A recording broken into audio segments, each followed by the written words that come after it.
ফুরফুরার মুজাদ্দাদে জামান হযরতে আবু বকর সিদ্দিক রাহমাতুল্লাহ আলাইহি নোয়াপাড়া স্টেশনে বসে আছেন। আসরের নামাজের টাইম হয়ে গেছে। উনি আসরের নামাজে দাঁড়াইছে। মারহাবা।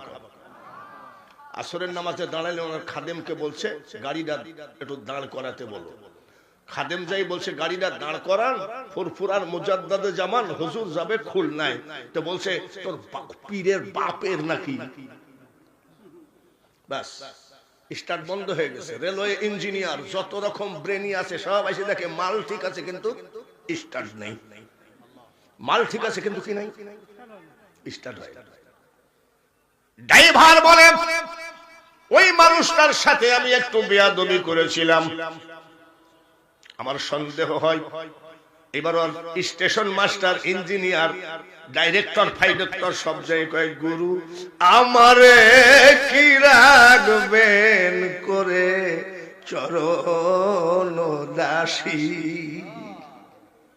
হুজুর মাফ করে দিয়েন, খুলনায় চলেন যায়। বলে খুলনায় আমার যাওয়া দরকার নাই।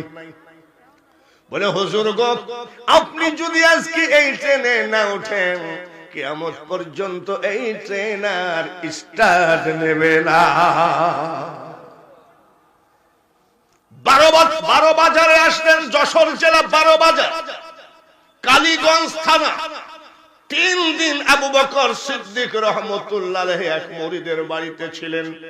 3 দিন পেশাব পায়খানা বাথরুমে যান নাই।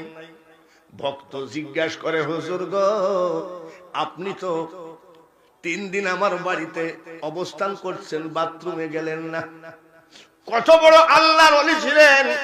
ডাক দিয়ে বলতেছে শোনো, আমার চোখ আর তোমার চোখ এক চোখ নয়।